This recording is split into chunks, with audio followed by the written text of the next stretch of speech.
If you've just lost your mucus plug, your first thought is probably the same as every mum's. Is this it? Is baby finally coming? Here's what most mums are never told. It isn't quite the starting signal everyone assumes, and what comes next can really surprise you. My name is Maggie Ellison, though most mums just call me Midwife Maggie, and I've sat with families through this exact moment for years. If you'd like calm, gentle guidance for birth and the weeks after, always alongside your own midwife, do take a moment to subscribe. So let me explain. Now, let me start right where you are standing this very moment with that little jolt of, oh. You went to the loo, or you felt something, or you noticed it there when you got undressed of an evening, and there it was, a little blob of something, jelly-like, most likely, clear or cloudy, or a bit cream-coloured, maybe streaked through with pink or brown.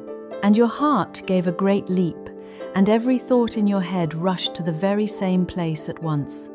This is it. We're off. Baby's coming.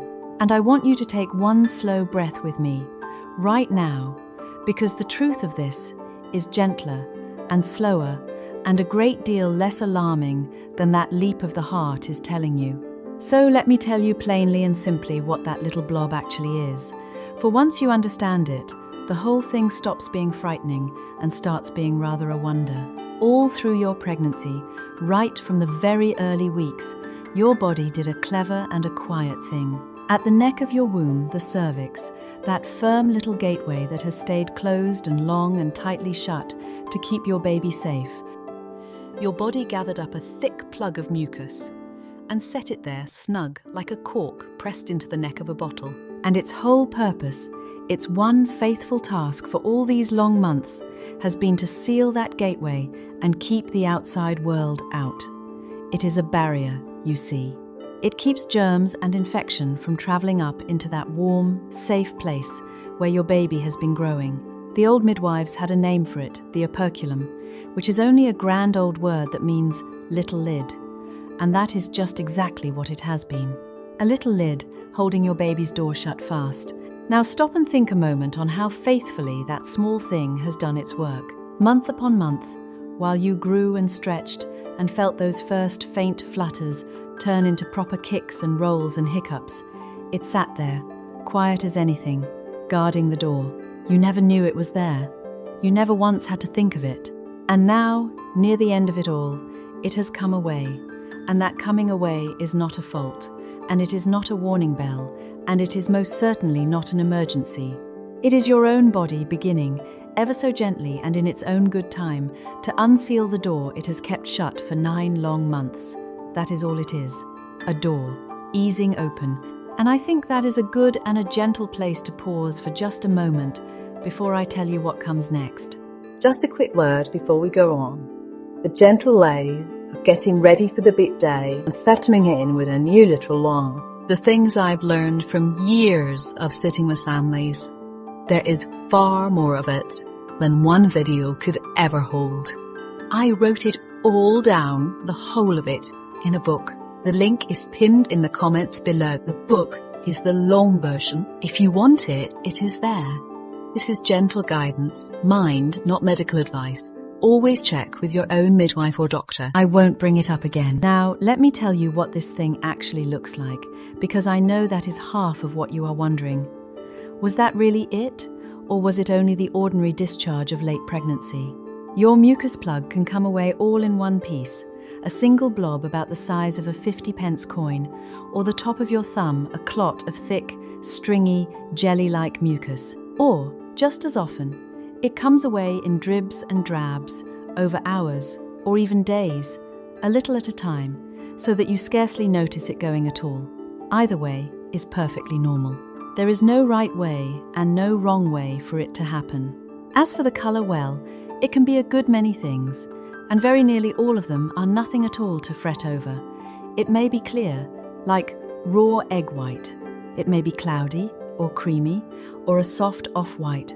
It may be tinged with pink, or a rusty sort of brown, or streaked through with a thread or two of red blood. And when there is that pink or brownish blood in it, you will hear it called by an old name, the show, or the bloody show. And I want to take the fear right out of that word for you, here and now, because it sounds a great deal worse than ever it is. Here is why the blood is there, and why, in small amounts, it is quite all right. As your cervix begins to soften and to open, the tiny, delicate blood vessels along it stretch and give way, just a little, and that is where the small streak of blood comes from. It is not your baby bleeding. It is not anything torn or gone wrong. It is simply the ordinary work of a cervix getting ready, and a little blood mixed through the mucus is part and parcel of that. A pinkish or a brownish tinge, or a streak of red through the jelly of it, that is the ordinary show, and it is a normal, healthy, hopeful sign. But, and here I must be plain with you, for it matters, there is a world of difference between a streak and a flow. A little blood mixed through the mucus is one thing. Fresh, bright red blood, running or soaking like a monthly period, is quite another. And that is a thing to ring your midwife or your maternity unit about straight away, without any waiting. I will come back to all the when to call of it in just a little while, and I will make it good and clear for you, so do stay with me. For now, only hold on to this one thing. A tinge is ordinary, but a bleed is not. Now, let me get to the very heart of it, to the thing I promised you right at the start, the thing so many mums are simply never properly told. What does losing your plug actually mean? What is it truly a sign of? It means your cervix has begun to change. All these months it has been long and firm and tightly closed. Think of it, if you like, as a bud shut fast. And now, under the quiet work of your body and its hormones, it is beginning to ripen. It is softening. It is starting to thin out. The midwives call that effacing, and it may be beginning to open a little, which is what we call dilating. And as it softens and shifts and opens by even the smallest amount, the plug that was corked so snugly inside, it simply hasn't a home any longer, and so it comes away. So yes, losing your plug is a real sign. It is a true sign that your body has started off down the road toward labor. It is your body quietly preparing. But here is the part that catches so many mums out, and the part I most want you to hear, so I shall say it slowly and I shall say it kindly.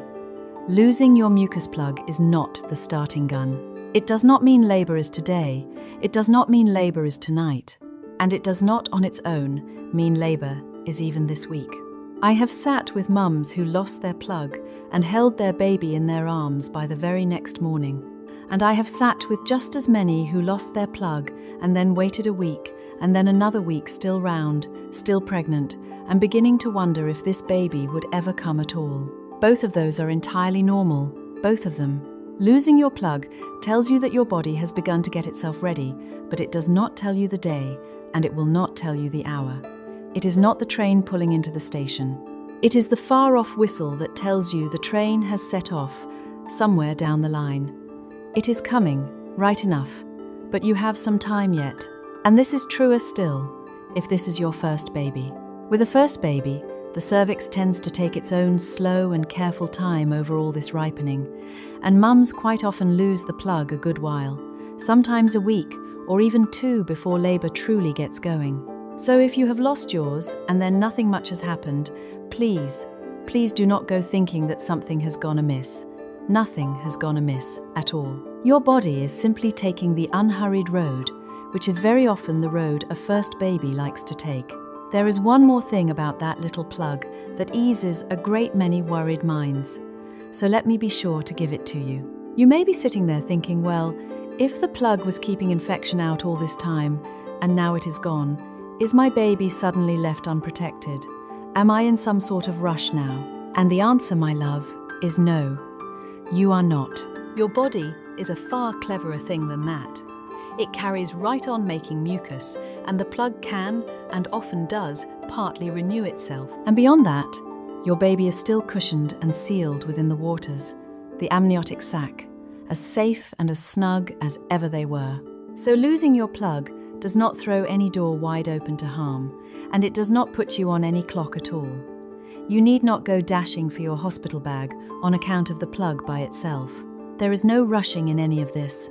It is a sign to notice, gently, and then to carry quietly on. So then, if the plug is not the true starting signal, what is?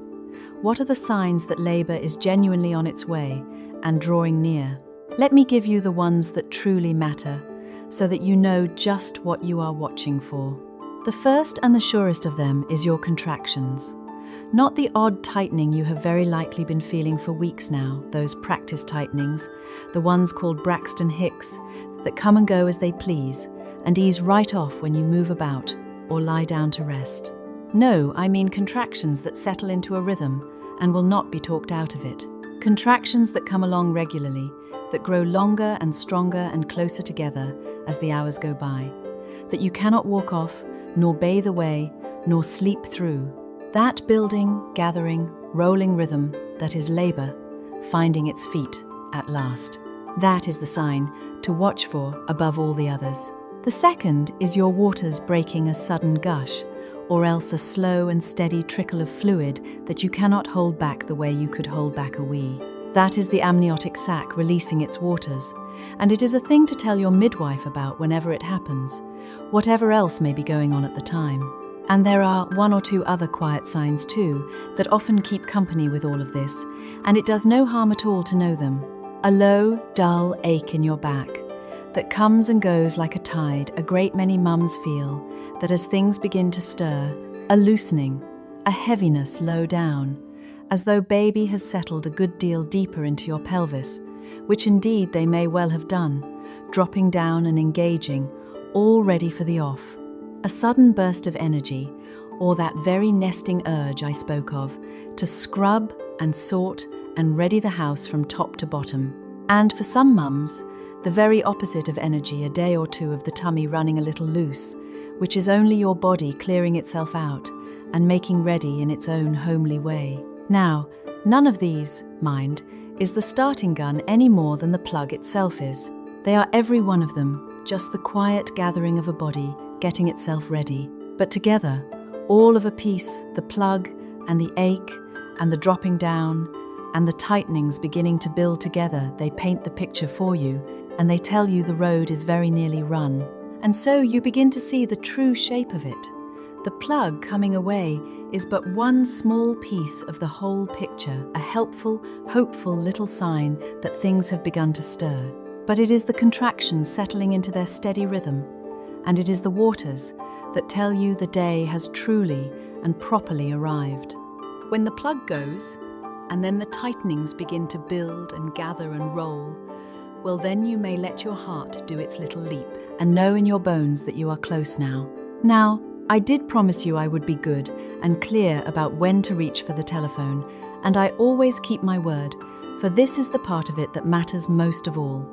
So here it is for you, plain and simple. Most of the time, losing your plug is not a thing you need to ring anyone about in a fright. You can simply mention it to your midwife at your next ordinary check, and that is quite enough. But there are times you should not wait, and I want you to know them by heart. Ring your midwife or your maternity unit straight away if you lose your plug before you are 37 weeks along, for that is a good deal earlier than we would like to see it, and it wants checking just to keep you both safe. Ring them if you have bright red blood, fresh and flowing, more than that ordinary little streak, soaking a pad, running like a period, or heavier still. Ring them if your waters break, and be sure to tell them the colour of it, for waters ought to be clear or a pale straw colour, and any green or brown or heavy blood in them wants to be known about at once.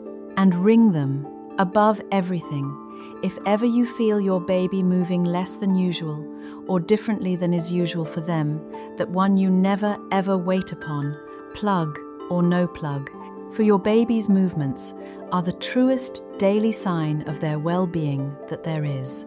And here is the gentle rule that holds every one of those together, and I mean it with my whole heart.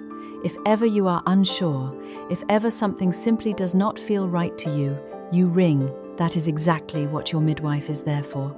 There is no such thing as a silly question when it comes to your own baby, and no midwife worth her salt was ever once cross with a mum for ringing up to ask. You know your own body, and you know your own baby, better than any soul alive.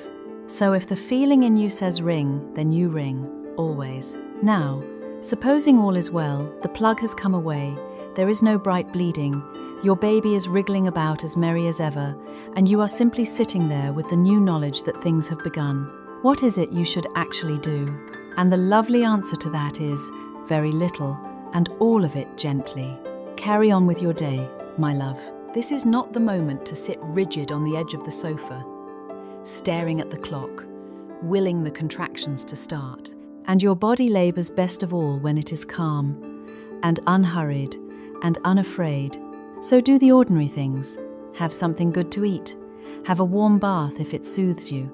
Go for a slow little walk if you feel like moving your legs. Potter about the house and put the last few small things right for baby if the nesting feeling has come over you. And do rest while you can, for you cannot know whether labor is coming this very night or in a week's time. And either way, you will be so glad of the sleep you bank now. If it comes on in the small hours, you will want to have rested first. Fill your reserves gently and wait. And do let yourself feel whatever it is you feel, for there is no wrong way to feel in a moment like this one. Some mums feel a great rush of excitement, and some feel a little flutter of fear, and a great many feel both at the once, all tangled up together, and every bit of that is right and normal and part of the great turning that is about to happen to you. You are very near the end of a long, long road now. It is quite all right to feel it, whatever the feeling is. And I will tell you this too, for it settles many a mum. Some never see their plug come away at all. It slips off unnoticed, or away in the loo, or all mixed in together during their waters or their labour, and they never once clap eyes on it. And that is every bit as normal, and as well as noticing it plainly. So if you find yourself watching and waiting for it, and it never seems to come, that means nothing is wrong either. Every mum and every body and every baby is a little different from the next, and all of these ways are ordinary and good. And do try, if you possibly can, not to measure your own body against another mum's. It is the easiest thing in all the world, near the end of it, to fall to comparing she lost her plug and had her baby in the day. So why on earth am I still sat here waiting a week on? But your body is not her body, my love, and your baby is not her baby, and this little one of yours has their own good time to come in, that is theirs and theirs alone. I have caught a great many babies in my years of doing this, and not one of them, not a single one, has ever once read the calendar, nor arrived to any schedule but their very own. So do let the comparing go. Your time is your time, and it is surely coming. So let me gather it all up for you now, gently, the way I would if you were sat across my own kitchen table with a cup of tea going cold in your hands. Your mucus plug is the little lid that has sealed your baby's door and kept it safe all these long months. When it comes away as a single blob, or in dribs and drabs, clear or creamy or tinged with the pink or brown of the ordinary show, it is a real and a hopeful sign that your cervix has begun to soften and open and get itself ready. But it is not the starting gun. It may be hours, it may be days, and it may be a week or two, and most especially so with a first baby. It is the far-off whistle, and not the train itself. You are not left unprotected, and you are not on any clock. So rest, and eat, and potter, and stay calm. Watch for the contractions that build into a steady rhythm, and for your waters, for those are the truer signs the day has come. And ring your midwife straight away for bright red bleeding, for waters that come green or brown, for losing your plug before 37 weeks, for any drop at all in your baby's movements, or for anything whatever that simply does not feel right to you. And when in doubt, you ring, always. Now, I would dearly love to hear from you, for I read every single message that comes to me, so do write to me down below. Tell me, did losing your plug take you quite by surprise, or had you been watching and waiting for it? And how long was it, for you, between the plug coming away and your baby finally arriving in your arms? For I know there are mums reading this very now, watching and waiting and wondering, and your own story of how long it took might just be the very thing that settles another frightened mum's heart tonight.